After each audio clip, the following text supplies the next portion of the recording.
Question for guys, here's the tax. Men, how do you support other men? So I saw a video of a guy saying that men don't support each other, and it pissed me off. So I decided to make this. Men do support each other. We just don't do it in the way that women do it. We can do it the way that women do it, and we can get some benefit from it. But ultimately, it's just not going to work.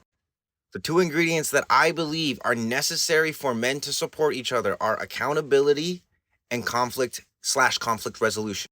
The accountability piece means that I'm aware of my impact on others and vice versa. It means that I'm being held to a standard by someone other than myself, because we all know that self-sabotager, oh, I get in my own way, blah, blah, why do I do this? That gets eliminated when you're in agreements with other brothers and you say something like, hey, by the end of this year, I'm going to have a certain weight. I'm going to be making a certain income, and you're not there, and then having to face the consequences of that with all of your boys watching you, and that turns into support, because you're much less likely to fail if you have other brothers who you like, trust, and respect holding you. Now, this accountability is something you have to go get. You can't just expect your boys to check in and be like, oh, hey, is that goal coming along, bro? Like, that's nice and all, but I have to be willing to say, hey guys, I'm not on track with my goal. Or, hey guys, just an update. I want you to know I'm ahead of schedule on my goal. I'm stoked about it. It does so many things. It creates opportunities for vulnerability. It helps you kind of get your ego, out of the shadows and more up in the front. You actually get to see people's reactions and if they're competing with you or if they're actually in a state of collaboration and celebration for you. There's a lot of benefits to accountability being used in the right way. Now, the second thing is violence. So many men have no relationship with violence at all. They opt for the path of nonviolence. And I totally understand why, but I still think it's stupid. The problem with having no relationship with violence is that when violence inevitably comes around, you have no frame of reference. You get punched in the face, you turn into a wild animal, you get killed, your family gets killed. Okay? If you haven't been punched in the face before as a man, you're not a man yet.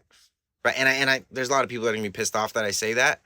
But genuinely, if you can't take a punch in the face and still remain focused on an attention, you're still a little boy. That's the difference between men and little boys.